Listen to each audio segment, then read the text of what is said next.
My son sent a message in the family group chat. "We think it's best if you keep some distance for a while."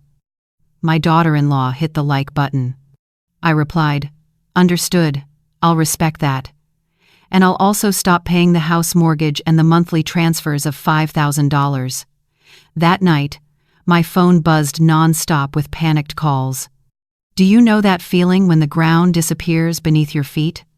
I was standing in the kitchen, stirring a pot of pumpkin jam on the stove, the kind with cinnamon and cloves my grandmother had taught me to make, and my son, Benjamin, had loved since he was a boy. The sweet, warm steam filled the kitchen, carrying the scent of happy memories. My phone vibrated on the counter. It was a notification from the family group. I wiped my hands on the light blue apron I'd worn for years, stained with the memories of countless meals, and picked up the phone. My heart was calm. Maybe Benjamin was texting to plan Sunday lunch, or maybe my granddaughter, Sophie, had sent one of her drawings. At 68, those little things still brightened my day, but when I read the words on the screen, my blood ran cold. The family thinks it's best if you keep some distance. We're going through a rough time and need a little space. Just a few words enough to erase 30 years of sacrifice, sleepless nights, broken nails from sewing, and dreams I'd buried so my child could chase his own. I read the message 3 times, hoping the words would rearrange themselves into something less cruel, but they didn't. It was my son, the child I carried for 9 months, raised alone after my husband, Mark, died in an accident when I was 35, telling me to disappear from his life. Right below, it was a blue thumbs up from Vivian, my daughter-in-law, a single, careless tap, as if it were just a funny video or random news article. My sister, Martha, was also in the group. Silent. My brother-in-law, Robert, too. Silent. No one said a word. No one defended me. No one asked why. "Benjamin, what is this about?" I turned off the stove. The jam stopped boiling, but inside me, everything still burned. I sat down on the dark wooden chair I'd brought from my mother's house after she passed, and the phone slipped into my lap. How had things come to this? I'd worked 16-hour days at the sewing factory to pay for his education. I never took a vacation because every dollar I earned went toward giving him a better life. I'd had chances to remarry. Several men had asked when I was younger, but I refused, afraid to confuse my child, wanting him to grow up knowing he was my only priority. And now, at 68, with calloused hands and a back bent from years of labor, I was treated like an old piece of furniture that no longer fit the new decor. But what hurt most wasn't my son's words, it was Vivian's. That tiny, indifferent gesture said everything about what I meant to them. A burden. I took a deep breath. The smell of pumpkin jam still lingered in the air, but now it made me nauseous. I thought about all the times I'd bitten my tongue to avoid being called controlling. The times I'd smiled through Vivian's coldness. The times I'd pretended not to notice being left out of conversations, convincing myself it was just a phase. I picked up my phone. My hands trembled not from weakness, but from a cold, sharp anger I'd never known before. I began typing, each word a decision. "Understood, Benjamin. I'll respect your request. And I'll also stop paying the $3,000 monthly mortgage, the $5,000 transfers, and Sophie's $890 health insurance. I hope you both find the space you need. Love, Mom." I hit send. Then I threw the phone onto the couch, turned back to the kitchen, and dumped the entire pot of pumpkin jam, now a thick mixture of 3 generations of memories, into the trash. Because at that moment, I realized something. Love without respect doesn't nourish anyone. That night, my phone rang over and over, but I wasn't ready to answer anymore. And that's how I learned the most important lesson of my life, to value the person who values me most, myself. If you want to know how it all began, why I reached that breaking point, and what happened after that night, stay with me. Subscribe, because what comes next might make you see every relationship in your life differently. Let me tell you how I became a stranger in the very family I built. Because no one wakes up one morning and decides to be mistreated, it happens slowly, silently, like rust eating away at metal. You only realize it when it's too late. It all began 6 years ago, on a March afternoon. I was sitting in the living room mending the lining of a handbag when Benjamin called, his voice full of excitement. "Mom, I met someone special. I want you to meet her, Vivian." My heart skipped. My 35-year-old son had always been private about relationships. Hearing the joy in his voice filled me with hope. Maybe he'd finally found someone to build a home with. When I met Vivian, she was beautiful, long, straight hair, neat outfit, expensive gel nails. She hugged me and said she'd heard so much about me. "You're such an inspiration," she said sweetly, words I would later learn were hollow. The first months were fine, some dinners, lunches, polite chats. But the small signs appeared early, subtle ones. Like the time I brought Benjamin's favorite chocolate-frosted carrot cake for his birthday. Vivian smiled. "That's sweet of you, Mrs. Heather. But we're trying to eat healthier. Benjamin's been going to the gym." She pushed the cake aside as if it were something shameful. Benjamin said nothing. Later came their small wedding at a rented farm venue. I offered to help, but Vivian said her mother, Selena, had it all covered. I became just a guest at my own son's wedding. Then came the requests. At first, small ones. "Mom, can you lend Vivian $800 for an online course? It's important for her job." I gave it without hesitation. 2 weeks later. "Mom, the fridge broke. Could you help with $2,500? I helped again. Then, "Mom, Vivian's car needs repairs, $3,200. I helped once more, telling myself, my child needs me. That's what mothers do.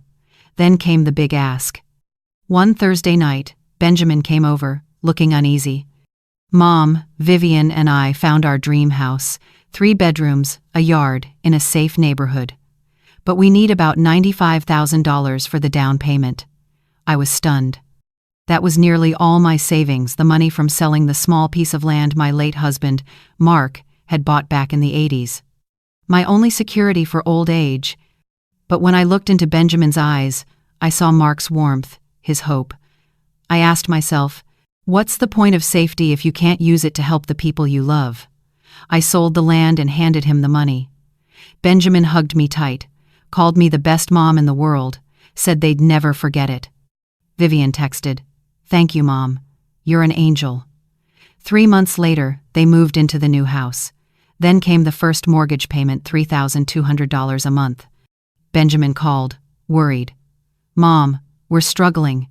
Vivian hasn't passed her licensing exam yet, and my salary isn't enough. Could you help for a few months?" I knew it wouldn't be just a few months. But mothers always believe, because we want to believe. I agreed to cover the mortgage. Then came the monthly transfers, first $2,000, then $3,500, then $5,000.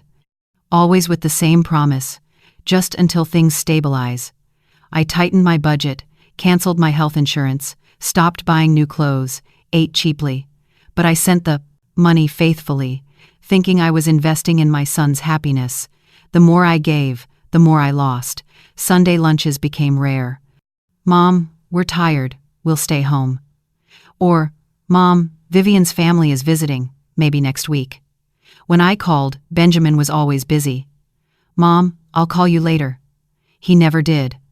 When Sophie was born, my sweet granddaughter with those big round eyes, I thought things would get better. They got worse. Vivian didn't want me to hold the baby too often, said she needed to respect their space as parents. Me, the woman who'd raised a child alone now, had to ask permission to hold my granddaughter. Benjamin stayed silent, always taking his wife's side. Bit by bit, I stopped being a mother and became an ATM. Until that night, the dinner that changed everything. But that story, I'll tell you next, because what happened that evening was the final drop in a glass that had been full for far too long. 3 weeks before that, devastating message arrived. I received an invitation, a small spark of naive hope that maybe things could get better. Vivian called one Tuesday afternoon. "Heather, we'd love to invite you for dinner on Saturday. It's been too long." Her voice sounded oddly cheerful, a little forced, but I didn't want to doubt.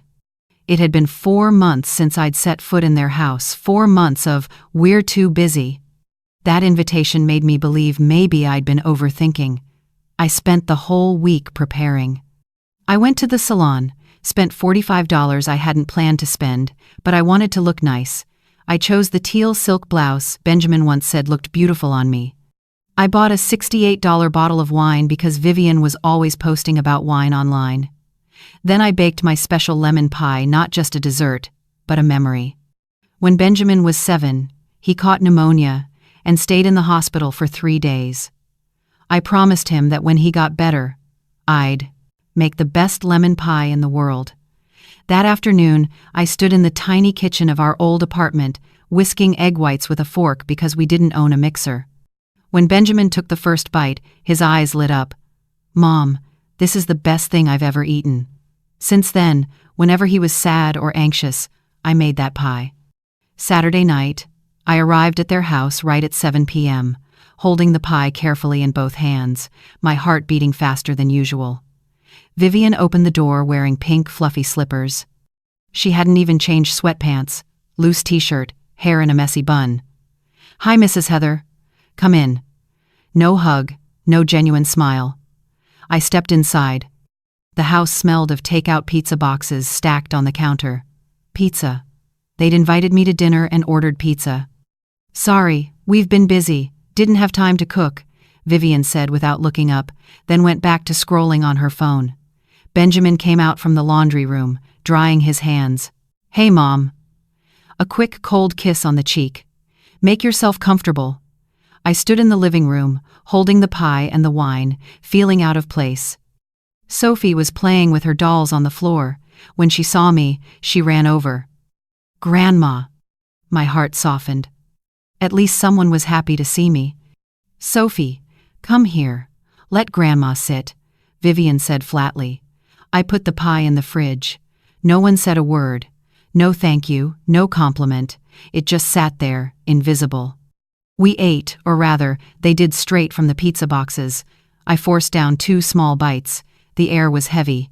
Then Vivian began. "Mrs. Heather, I watched a documentary recently about how older generations struggle to adapt to modern life." She chuckled, glancing at Benjamin as if sharing a private joke. He smiled back. "Yeah, the world's changed a lot," he said. "Exactly," she continued, taking another slice of pizza. "Some mothers don't know how to let go.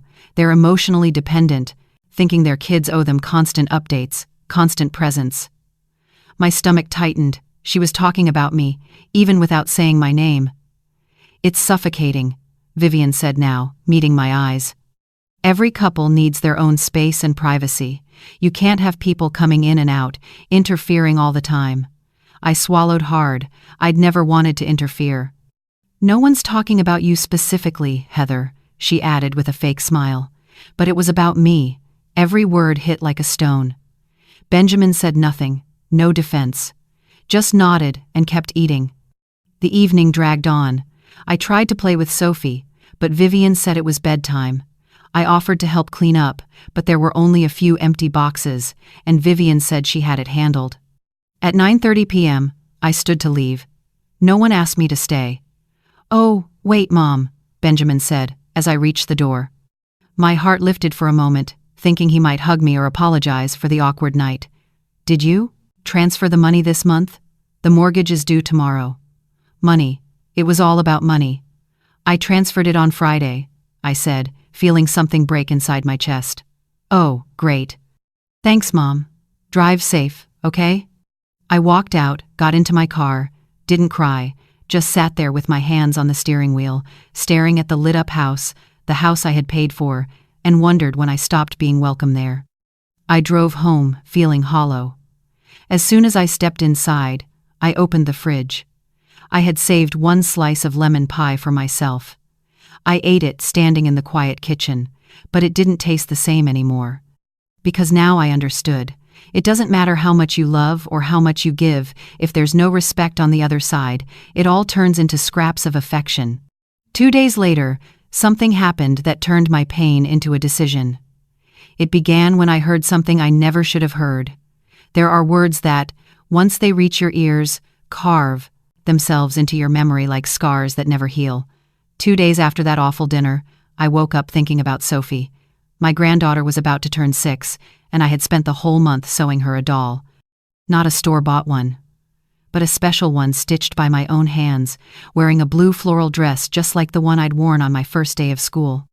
I embroidered her name on the little apron. Sophie, with all my love, Grandma Heather. I braided the doll's hair and tied red ribbons. Every stitch was a prayer, every detail a piece of my love. I wanted Sophie to have something no store could sell, a gift made by her grandmother, carrying the story of our family. I called Benjamin to tell him I'd stop by to drop off the gift. No answer.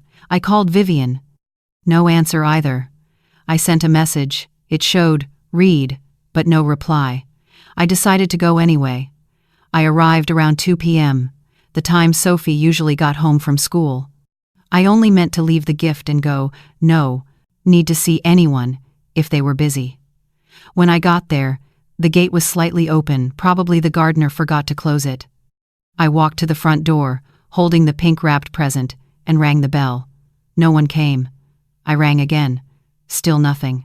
But I heard voices inside. Maybe the TV, I thought. I tried the doorknob, it wasn't locked. Is anyone home? I called, stepping inside. No reply. The house was quiet, but the voices came from the kitchen. Not the TV. People. My mind told me to leave, but my heart wouldn't let me. I needed to know why they were avoiding me. I walked slowly down the hallway. The kitchen door was slightly ajar, and then I heard Vivian's voice, sharp and clear. I'm serious, Mom. I can't stand that woman anymore. I froze. She was talking to her mother, Selena. She butts into everything. The other day she tried to tell me how to cook oatmeal for Sophie, like I don't know how to take care of my own child. I just pretended to listen, but inside I was furious. My hands tightened around the doll. I had never taught her anything, only mentioned once that oatmeal was good for kids' digestion, something Sophie's pediatrician used to tell me when Benjamin was little. Selena's voice came through the speaker. And what does Benjamin say? Vivian answered. He always takes her side, says his mom is old and we need to be patient. But patience has its limits. She pays for the house and living expenses and thinks that gives her the right to control our lives. My legs trembled. Then I heard Benjamin's voice. Vivi, hang up. Call your mom later. Okay, almost done. Mom, I'll call you back. Then Benjamin's tired voice. You should be more patient. She's lonely. We're all she's got. Vivian replied. That's exactly why she clings to us. It's not healthy. She needs to go out, make friends, join a senior center, or something. Senior club. As if I were some burden that needed to be kept busy so I wouldn't bother them. You know how she is, Benjamin murmured. Then why don't you do something? Vivian snapped. I didn't marry you to have your mom hanging around our house all the time, always bringing pies, toys for Sophie, asking to come over on Sundays. I can't take it anymore. Silence. A long, heavy silence. I'll talk to her, Benjamin finally said. Talk? The way you talk? She'll be back here next week.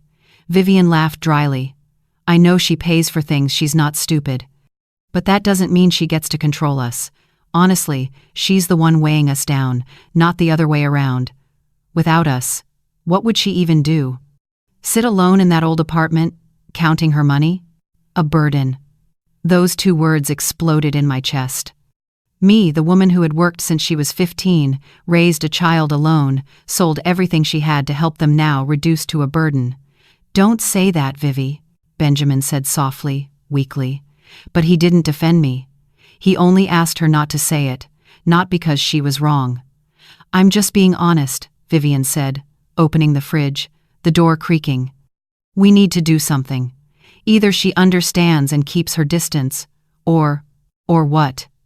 Or we'll have to be more direct. Tell her to stay away for a while for her own good, too. I couldn't listen anymore. My vision blurred.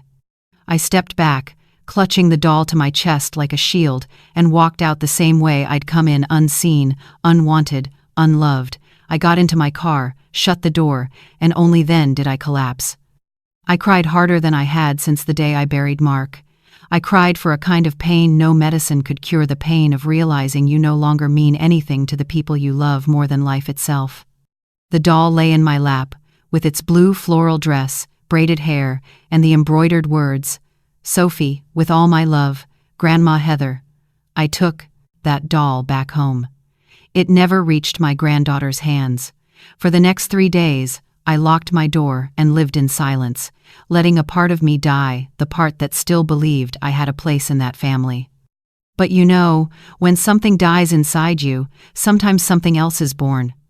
What rose within me was something I never thought I'd have the courage to feel clarity. 3 days. I stayed in my apartment for 3 whole days, barely eating or sleeping, replaying every word I'd heard. She's our burden, not the other way around.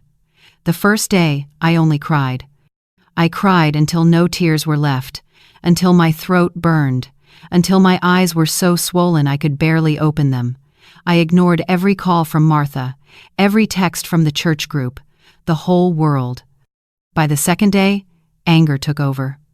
A quiet, burning anger like embers glowing inside. I paced the living room, muttering to myself, recalling every insult, every humiliation, every time I swallowed my pride, and pretended nothing was wrong. I picked up Sophie's doll, the one still sitting on the table, the gift I'd carried but couldn't give, and almost threw it in the trash. But I stopped, because it wasn't her fault.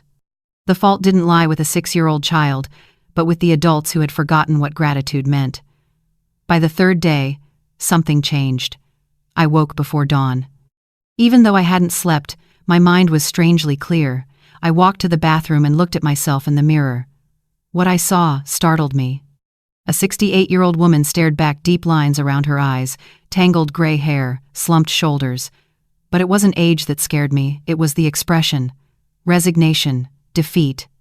And then I saw not just myself, but my mother's reflection, my mother, Irene, who had raised 5 children alone on a farm after my father left with another woman.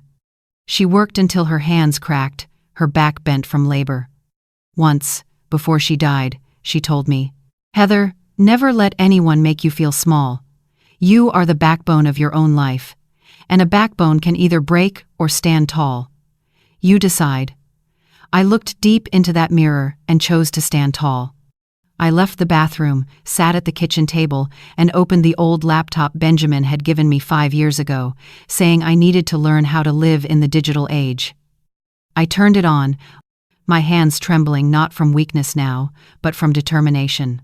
I logged into my online bank account and printed every transfer receipt, every bill, every mortgage payment. I organized them by date, slipping each one into a clear plastic folder, as if building a legal case. March 2022. Mortgage, $3,200. Additional support, $2,000 total, $5,200. April, $3,200 mortgage, plus $2,500 help, $5,700 total. May, $3,200, plus $3,600, $1,200 total. I added month by month, year by year, the numbers grew. From $5,000 a month to $8,000, sometimes $9,000, when there were emergencies, like fixing the air conditioner, car repairs, or Sophie's tuition. When I finished, my stomach twisted. $267,000 in 3 years. And that didn't include the $95,000 down payment for their house, or the gifts, clothes, dinners, and all the little things that had become routine. I printed the entire record, 42 pages. I slid them into a blue folder and wrote on the cover in black ink, "Transfer history. Heather to Benjamin and Vivian, 2022 to 2025. Then I opened my drawer and took out a copy of their house deed. Since I paid the down payment, I had the right to keep one. I read it carefully. Owners, Benjamin Carter and Vivian Carter. My name was nowhere, not as co-owner, not as guarantor, nothing. On paper, I had no rights to that house. But in my heart, morality was on my side. I called my lawyer, Henry, a longtime friend who used to come to my shop years ago to fix his suits. We'd stayed in touch, and he once told me, "Heather, if you ever need me, call." And this time, I truly needed him. "Hi, Henry. I need to see you right away." That afternoon, I went to his office. I showed him the documents, the receipts, the deed, told him everything. He listened quietly, glasses low on his nose, flipping through each page carefully. When I finished, he sighed. "Heather, legally, you have two options. Either treat this as a gift, which means you can't reclaim it, or file a claim arguing these were loans that were never repaid. I don't have a contract or signatures." "I know. But you have proof of transfers. And more importantly, do you have any messages or emails showing they considered this borrowed money?" I opened my phone and scrolled through messages. "Mom, we're tight this month. Can you help? Mom, could you send an extra 1,000? Unexpected bill came up. "Mom, thanks for helping. We'll pay you back once things settle." "We'll pay you back." That phrase appeared in at least 10 different texts. I showed them to Henry. He smiled. "Then it's not a gift, it's a loan. And loans must be repaid."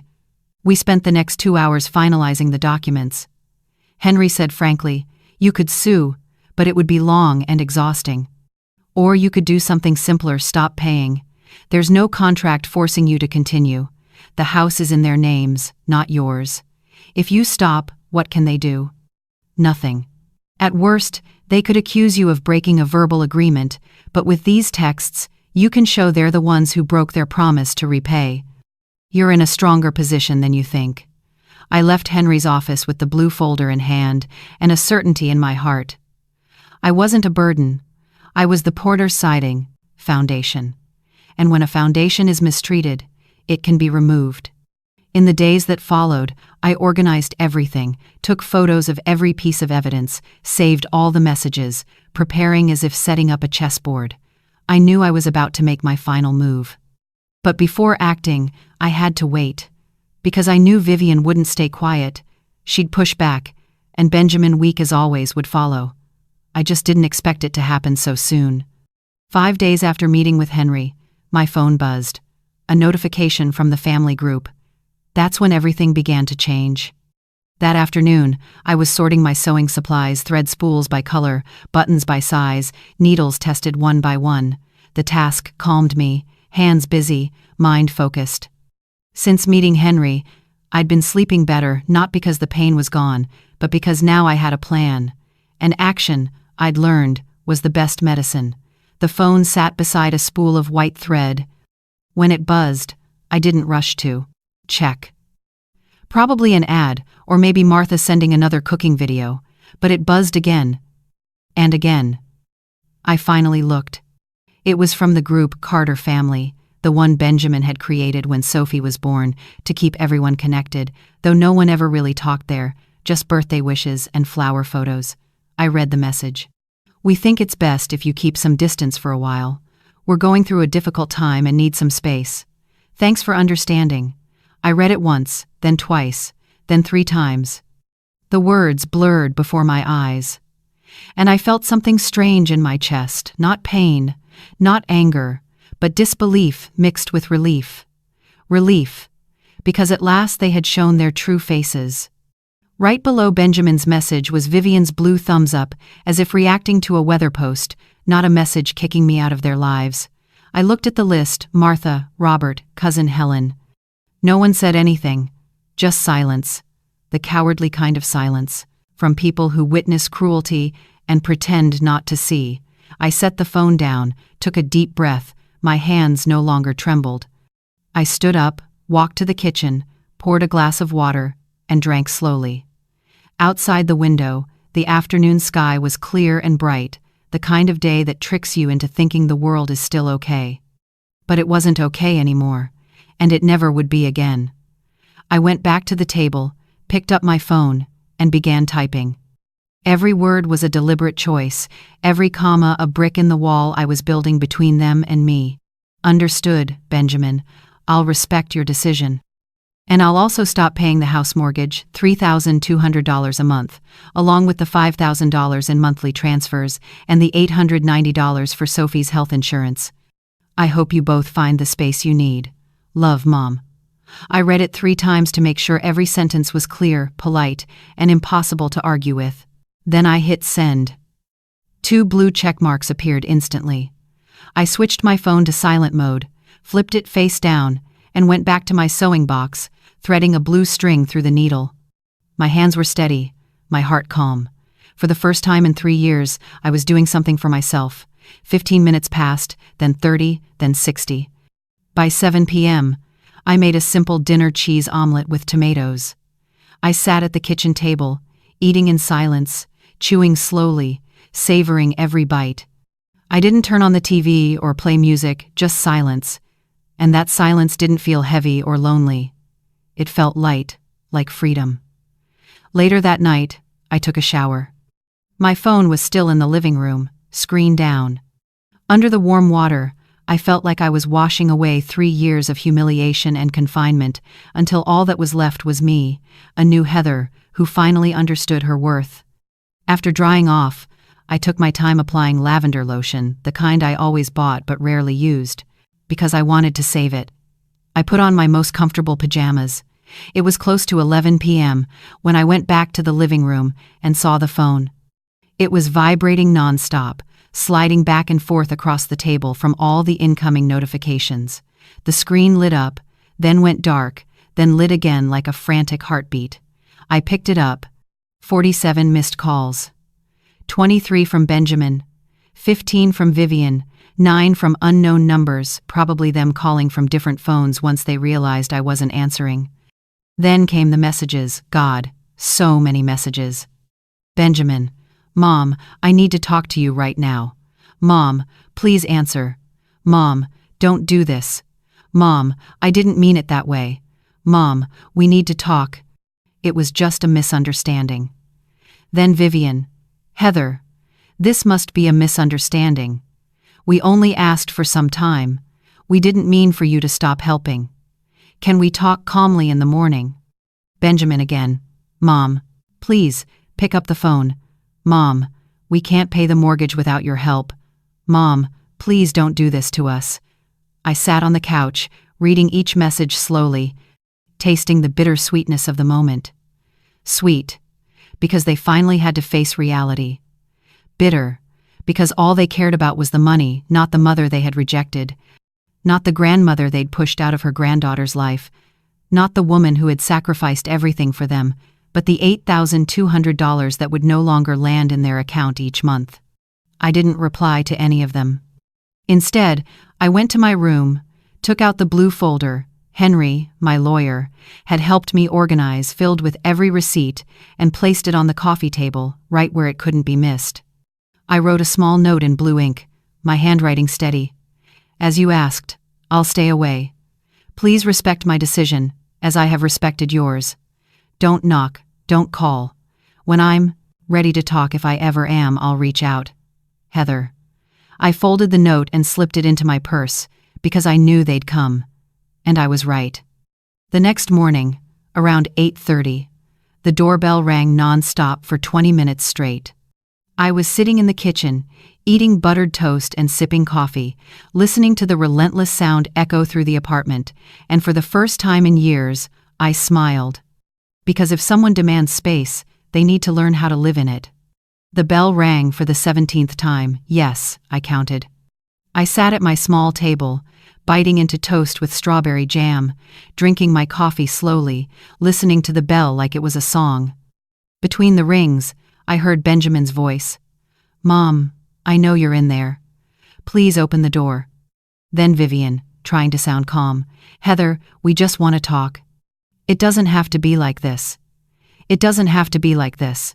Funny words coming from people who'd lost the right to tell me what I had to do. I finished my coffee, washed the cup, dried it, and put it away. The bell kept ringing, followed by louder knocking. Mom, open the door. I took a deep breath, grabbed the note I'd written, went out through the back door, the one leading to the maintenance hallway. I walked down the fire stairs, circled around to the main entrance, and quietly slipped the note through the door gap. On the other side, everything went silent. They'd seen it. I went back the same way, locked the door behind me, turned on the fan because it was hot, and lay down on my bed. I opened the book Martha had lent me, the one I'd never found time to read. The knocking continued for a few more minutes, then stopped. I heard muffled arguing outside, Vivian angry, Benjamin responding, then footsteps fading away. Silence. I didn't leave the room the entire morning. I read 40 pages, then dozed off. When I woke, sunlight was spilling through the window. For the country, first time in a long while, I felt light as if a weight had finally been lifted off my shoulders. In the afternoon, my phone buzzed again. Messages. Mom, I read your note, but we need to talk, this is urgent. Mom, the mortgage is due Monday. If we don't pay, there'll be penalties. Mom, please, don't make things worse. Then Vivian, trying to sound conciliatory. Heather, sorry if you felt offended by Benjamin's message. We didn't mean it that way. We're just dealing with some problems and spoke poorly. How about lunch to talk things through? I'm sure we can fix this. Fix this as if 3 years of disrespect could be erased over lunch. I didn't respond. On Saturday morning, Martha showed up. She hadn't warned me, just rang the bell and shouted, Heather, it's me, open up. I recognized her voice instantly. Martha never sugarcoated things. I opened the door, and she came in like a gust of wind, hair tied high, carrying a bag of still warm cheese pastries. I came for coffee, and I want to hear everything. She went straight to the kitchen. Boil some water. I brought good coffee. We sat at the small table. As we ate, I told her everything from the awful dinner, to what I overheard, to the group messages and my response. Martha listened quietly, chewing slowly, her eyes fixed on me. When I finished, she dabbed her mouth with a napkin and said, You did the right thing. My throat tightened. I hadn't realized how much I needed to hear that until I did. Really? Really, Heather. I've watched you disappear over the years, chasing crumbs of affection from the son you raised. I kept quiet because I thought it wasn't my place, but I should have shaken you awake sooner. They're desperate, I whispered, and they'll get more desperate. Martha grabbed another pastry. Now they'll have to grow up for real, pay their own bills, take responsibility. And honestly, that's the best thing you've ever done for them. It doesn't feel like that. It never does at first. She looked at me seriously, with that protective, older sister gaze. But one day, when things settle, maybe, just maybe, they'll realize how strong you are. Martha stayed all morning. We watched a bad movie on TV, laughed at the ridiculous parts, ate candy straight from the pot, and for the first time in months, I felt lighthearted. When she left, she hugged me tightly and whispered, Don't go back, Heather. Promise me. I promise. But the truth was, I wasn't sure I could keep that promise. My mind was steady, but my heart was bleeding. On Sunday, they tried again, this time with Sophie. I heard her little voice through the intercom. Grandma, it's me. Dad says you're sad. I drew you a picture. My heart shattered. I pressed the talk button. Hi, sweetheart. Grandma's not feeling well today, but I'm so happy you made a drawing. Tell your dad to bring it another day, okay? Are you sick? I closed my eyes. No, honey, just tired. I'll feel better soon. I love you. I love you too. I released the button, sank to the floor, and cried.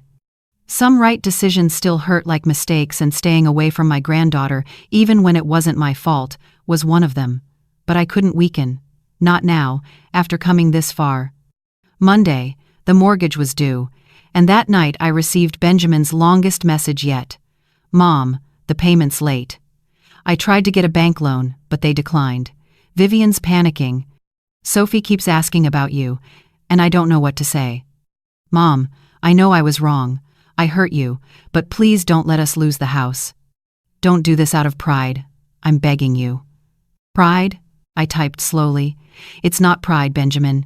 It's dignity. You asked for space, I gave it. You called me a burden, I heard it. Now you need to understand. Respect can't be begged for, only earned. And once lost, it's not always something you get back. I sent the message and turned off my phone. That night, I cried again. But these tears were different. They weren't of despair, they were a funeral. A farewell to the mother I used to be, the one who had to die so that the woman I needed to become could live. That woman no longer survived on leftovers of affection. A week passed. 7 days of silence, my phone mostly off, sleepless nights, wondering if I'd done the right thing. By Wednesday, I was folding laundry in the living room when the doorbell rang. I looked through the peephole. It was Martha. But her face was different, tense, worried. I opened the door. "We need to talk," she said, stepping inside without waiting for me to invite her. "And you're not going to like what I have to say." My heart sank. "Is something wrong with Sophie?" "No, she's fine," Martha said, rubbing her tired face. "Sit down, Heather." We sat on the couch. She was quiet for a moment, wringing her hands, clearly searching for words. "Do you remember when Benjamin sent that message in the group chat?" "Yes." I stayed quiet then because I was shocked, but afterward, I got angry. So on Friday, I called Vivian. Martha looked straight into my eyes. "I wanted to know what made them treat you that way." My heartbeat quickened. "And?" She told me everything. I think she saw me as an ally. I've always been polite, never interfered. She assumed I'd take her side. "And what did she say?" I asked, my voice trembling.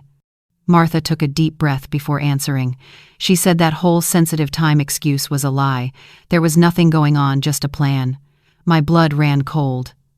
"A plan?" I asked. Martha's voice shook with anger. "Vivian wanted you out so she could remodel the house specifically, turn the guest room, the one you always sleep in, into a luxury dressing room." I froze. "A dressing room," Martha continued, her tone dripping with disgust. She even showed me a design from Pinterest: floor-to-ceiling mirrors, glossy wood shelves, LED lights, all that nonsense, about $35,000 in cost.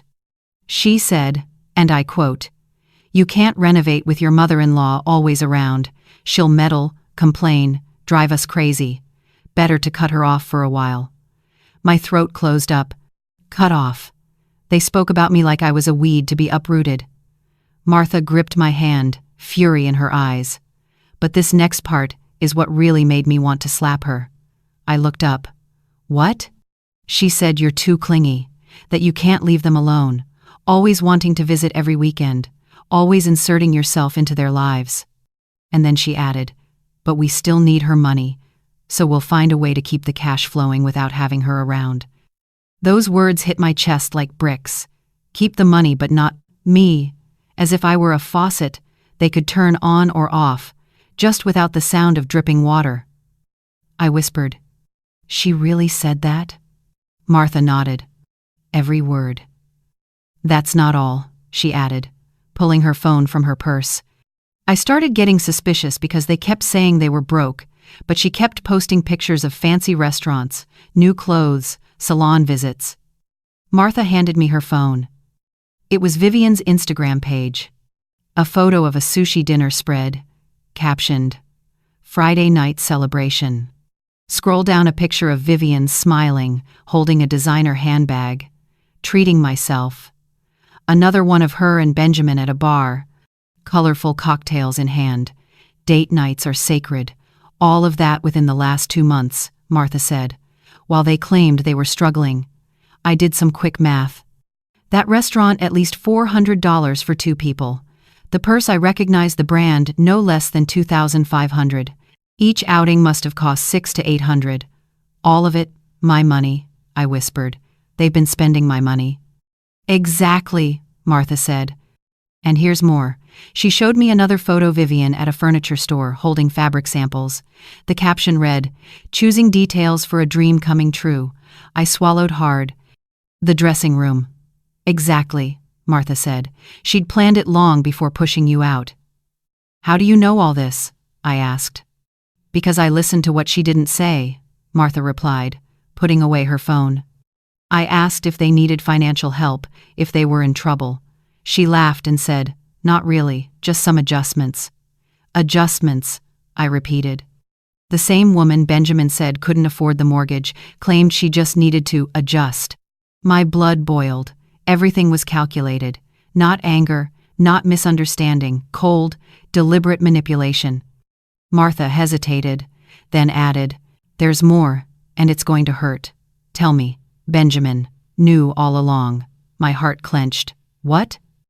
Vivian slipped and said she'd discussed it with him, and he agreed they needed space. They planned the whole thing together. My son, the boy I raised alone, fed, educated, and gave a future to. Sacrificing my youth had been complicit. He knew it was all a lie to get rid of me, just so they could remodel a room, yet he still sent that message. I stood up abruptly, walked to the window, needing air, needing space to breathe. "Heather." Martha's voice softened behind me. "I know this hurts, but you needed to know the truth." I turned to her and looked straight into her eyes. "Thank you. Thank you for being honest. What are you going to do now?" she asked. "Nothing," I replied. "I'll keep doing exactly what I've been doing." "You're not going to confront them?" "For what? To hear more lies?" I shook my head. "No, they dug their own hole. Now they'll have to figure out how to climb out of it." Martha nodded slowly. "What if they lose the house?" "Then so be it," I said firmly. "They'll learn that when you bite the hand that feeds you, sooner or later, you go hungry." Martha stayed for a while longer, but I barely heard her. My mind spun with images of that $35,000 dressing room, the fancy dinners, the designer bags all paid for with my labor, while they looked at me as if I were a burden. That night, I didn't sleep. I sat in the dark living room, eyes fixed on the ceiling, letting anger and pain transform into something else resolve. Because at that point, it wasn't about money or a house anymore. It was about something bigger. Love without respect is just exploitation. And I was done being drained. They wanted space? Then, they would have all the space in the world along with the consequences that came with it. 2 months passed. 60 days of absolute silence. 60 days of watching their world crumble, while I simply observed. It wasn't easy. Some nights I picked up my phone, my hands trembling, almost typing, "All right, let's talk." Some mornings I woke up with a heavy chest, thinking about Sophie, wondering if she missed me, if she understood. But every time I wavered, I remembered. I remembered the word burden. I remembered the blue thumbs up. I remembered that overpriced dressing room they valued more than my presence. And I stayed strong. Martha kept me updated not because I asked, but because she believed I had the right to know how they were facing the fallout. In the first week, Benjamin negotiated with the bank for an extension. They got 5 extra days. Then they borrowed $3,200 from Vivian's mother, Selena, just enough to cover the mortgage payment, nothing else. In the second week, their cable was cut off, then Vivian's gym, membership, then their fancy dinners. By the third week, the bank denied Benjamin's loan request because his credit score was too low. Vivian tried splitting up her credit cards and found they were maxed out. They started fighting. Martha heard from one of Vivian's relatives that their marriage was falling apart. Good. They were finally tasting the bitterness I'd endured for 3 years while keeping their luxury lifestyle afloat. By the 4th week, they couldn't make another payment. The bank sent a warning, one more missed installment, and they'd face foreclosure, and then Benjamin showed up. It was Saturday afternoon. I was reading on the balcony when the doorbell rang, 3 short, hesitant chimes. I looked through the peephole. It was him, alone, without Vivian. I froze. My son, once so polished, shirts always ironed, hair perfectly combed, now looked exhausted.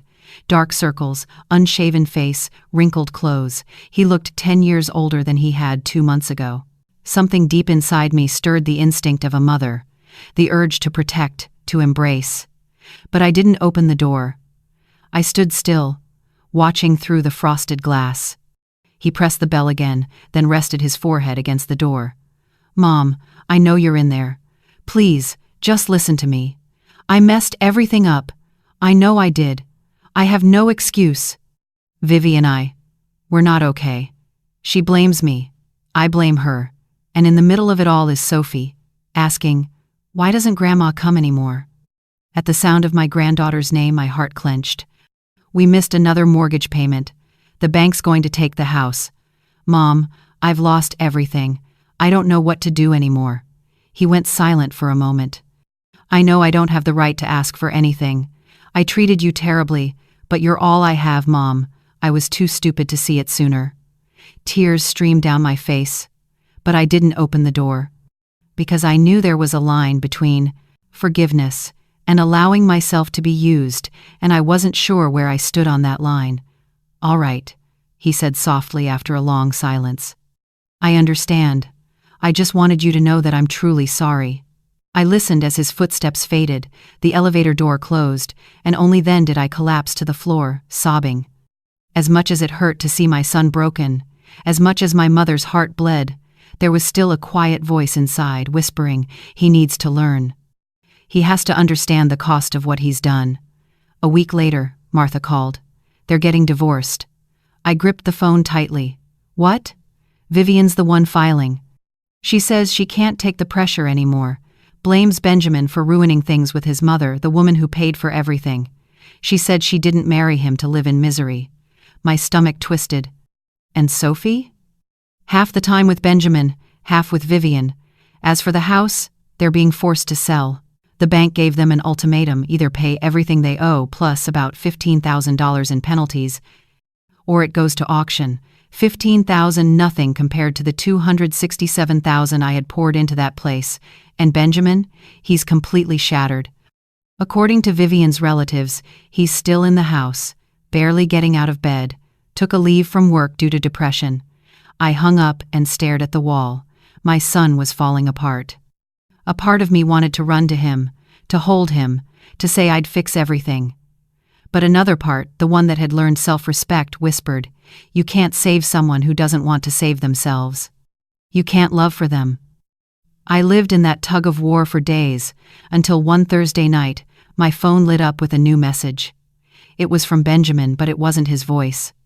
I opened it and heard Sophie's sweet, gentle, "Grandma, Daddy said I could send you a message. Daddy's really sad. He cries every day. I'm sad too because you don't come over anymore. Don't you love me anymore?"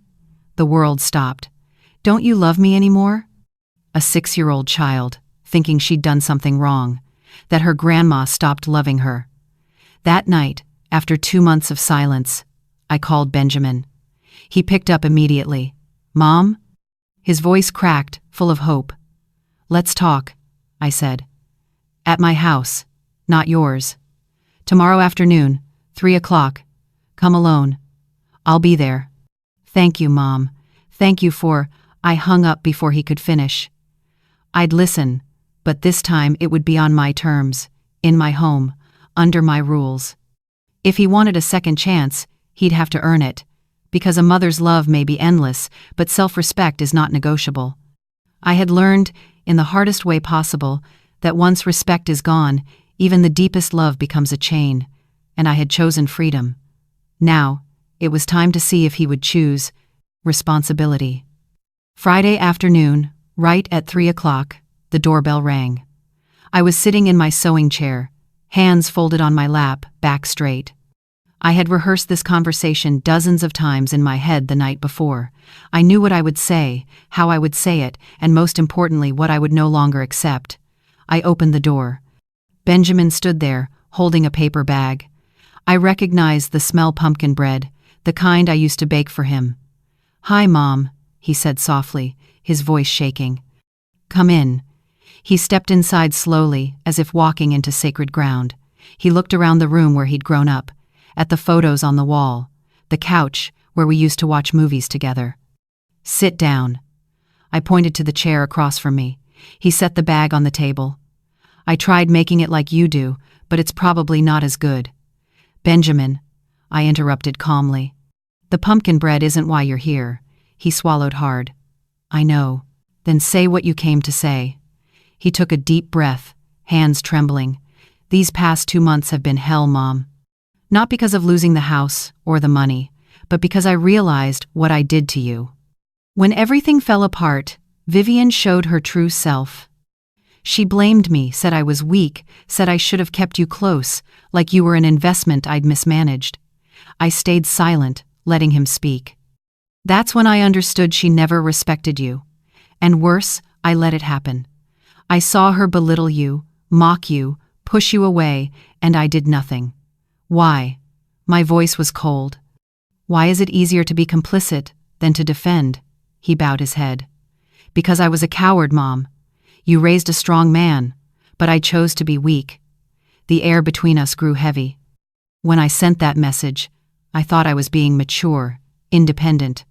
But really, I was selfish and cruel. He looked up, eyes red.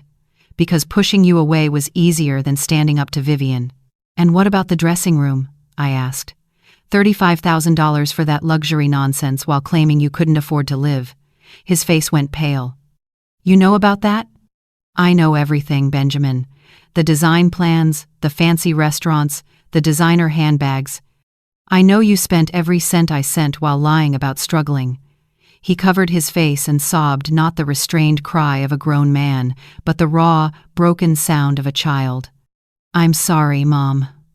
I'm so sorry. A part of me wanted to rise and hold him. But the other part, the one that had learned self-respect, kept me still. Sorry isn't enough, Benjamin. Sorry doesn't bring back $267,000. Sorry doesn't erase the word burden. Sorry doesn't wash away the humiliation. He looked up, face wet with tears. I know, I can't fix everything, but I have to try. I've learned my lesson. What lesson? That family isn't about money? That love isn't about convenience? He nodded, sobbing. You were the only one who was always there, my whole life, and I threw that away. For a woman who left me at the first sign of trouble, for a house I'm about to lose, for a life that was never real. I sighed. What do you want now? Forgiveness, he said softly. That's all. I'm not asking for money or for you to save the house. I just want a chance to earn back your trust, even if it takes years. I stood and walked to the window. Outside, people went about their lives, each carrying their own pain. Do you know what the worst part of all this is, Benjamin? What is it? It's not the money, and it's not the ingratitude. It's that I lost myself. I stopped being Heather, the woman who raised her child alone, worked until her hands bled, and kept her dignity.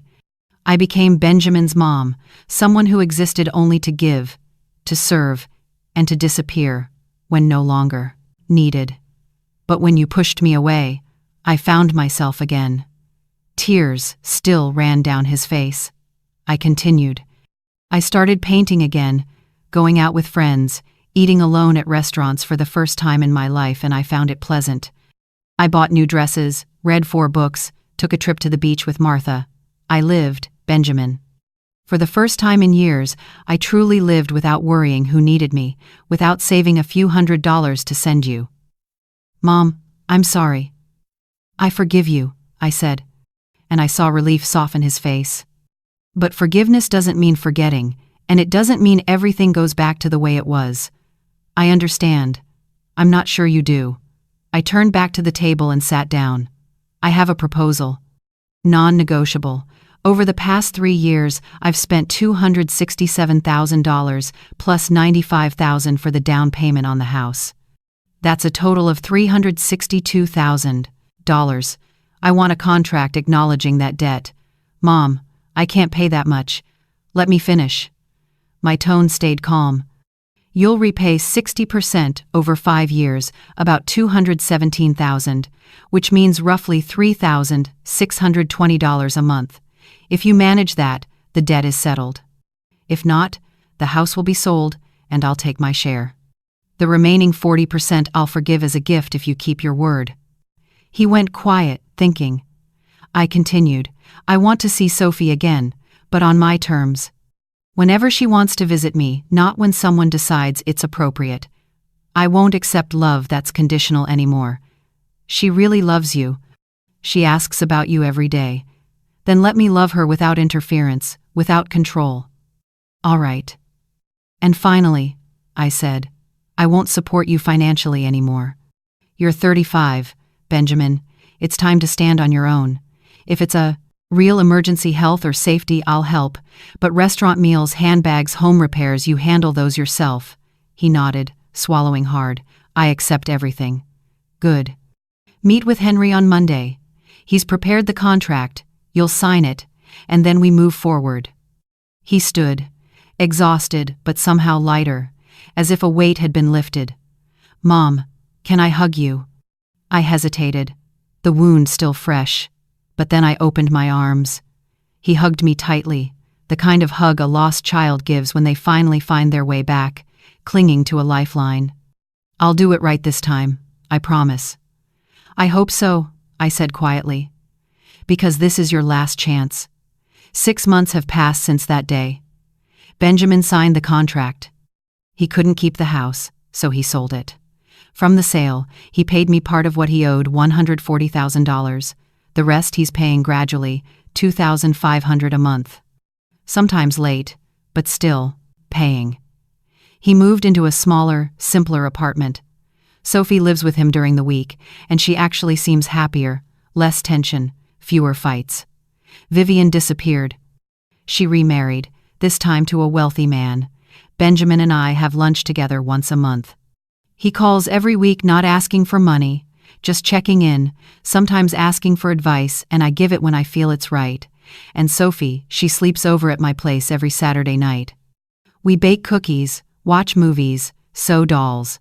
On those nights, I feel as if I've recovered the most precious thing I ever lost: real connection.